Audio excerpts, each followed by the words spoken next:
Over the past decade, the age of content streaming has left an indelible mark on art and culture. Jeffrey Brown has our report. It's part of our ongoing coverage of arts and culture, Canvas. New technology changed the way art is made and received in a world of streaming video, podcasts, and selfies. New stars emerge with new stories. The social and political divisions of our times were reflected in music, books, and other art forms. We look at some of the decade's trends and trend makers with two critics who watch for them. Wesley Morris of the New York Times and Lorraine Ali of the Los Angeles Times. Welcome to you both. Wesley, let me start with you. When we think big about, well, I just mentioned technology, in what ways has that been most impactful for you? I live in New York City, and the idea that I now, as a part of my daily life, have to swerve out of my way to avoid people watching TV, that was not happening 10 years ago. That is a new development, and there's a way in which this device has completely transformed not just our relationship to art and popular culture, but to our environmental space, each other. Our daily routines are now sort of ambiently oriented around constantly experiencing some podcast, television show, music, movie, often through something that we hold in our hands and transport ourselves from one place to the next. Lorraine, what do you want to add to that? And are there specific examples of artists or shows that hit that moment for us? It's the sheer amount of what we're seeing as well. And, you know, whether we're talking about television streaming and the idea of binging content, the idea of binging a show, like we didn't know what that meant last decade. And now it's like, oh, I have to see this. There's the must-see binging thing. This is why you need to stay indoors and never leave, or be on your phone and knock into people on the street, as Wesley said. This is a good thing, huh?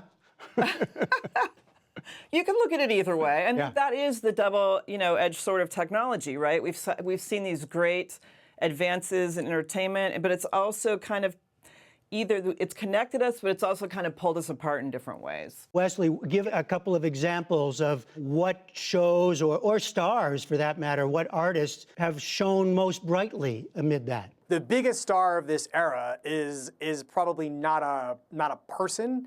The odds are that it's a company.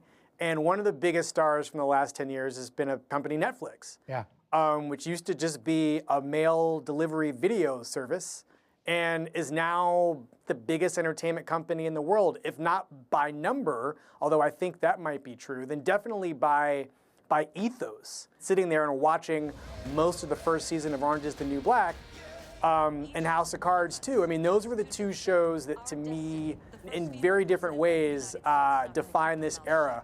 Both formally, because you're given a bunch of episodes of a television show in one dose, but also just in terms of how dark one show is and how sort of deceptively light and optimistic Orange is the New Black is. Okay, you're not really understanding me right now, okay? I realize that was once your friend, but now she's a convicted murderer. Bringing up Orange is the New Black, that show also changed what we were seeing. It was made by women, it starred women, it told the stories of these really complex narratives, and many women of color, socioeconomics that we hadn't seen before in a lot of shows.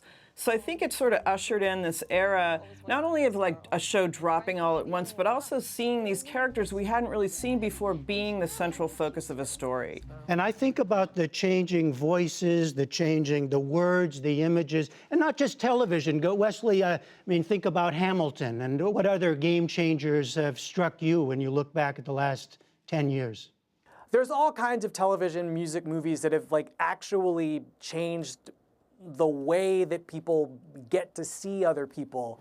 I'm past patiently waiting, I'm passionately smashing every... What this country is and who gets to call themselves an American. Hamilton is a sort of obvious example of that. And it's proven that there's an audience out there for people who are interested in stories about non-white people, just for starters. And then, Lorraine, we still have the major stars telling their story. You can't talk about a decade like this without mentioning Beyonce, for example.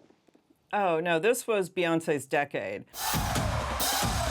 And you're talking about, she came from essentially a girl group. And this decade, from the Super Bowl to the inauguration, to Beychella, to Lemonade, this was her decade. And I think in many ways it kind of showed the breakthroughs and how different it was in this decade for the agency that women had. But also, when you're looking at the impact that music, R&B, hip-hop made in this decade, I mean, Kendrick Lamar won a Pulitzer Prize. And that's the first hip-hop album that's ever done that. I mean, that was astounding. And you knew it wasn't the idea of the old stories where, oh, look, rap is influencing mainstream culture. It was driving it. And that was, I think, a tipping point. All right, how about before we go, just give us a couple of things that have stayed with you for the whole decade, that this really sum it up for you. Wesley? A thing that I still am surprised by how good it is and didn't quite get the love it deserved, although people were excited when it dropped, was D'Angelo's Black Messiah, which came out in the middle of the decade. It is a beautiful album. It just sounds like a great oral stew. The question in the middle of that era of the Black Lives Matter movement was, what was art going to look like under these circumstances? And was it going to take things directly head on? Or was it going to be oblique about its relationship to the moment? And this album is just one of the great examples of the way that you can take a political moment and also still make great R&B love songs and find new ways of creating soul music that still do things to your body that you like music to do when it's good. Lorraine? I would say Girls and Insecure, because they were shows just about young women. Remember how Seinfeld was just about a bunch of people doing nothing? I feel like these shows were the same, but for young women, and they were stories that I could really relate to that I hadn't seen before. But I also think two other shows, Rami and Master of None. You can't just walk up to a Muslim girl and start spitting game or something. What am I supposed to say? Hey, can I get your father's number? Yes, why not? Easy, easy. We got a room over there? Yeah. These shows looked at the immigrant experience with the second generation, with the people, with kids that grew up here. And I think they showed that side of immigration like nothing else I had seen. I know I asked the impossible to boil it all down, but thank you both very much. Lorraine Ali of the Los Angeles Times, Wesley Morris of the New York Times. Thanks so much. Thank you. Thanks for having us.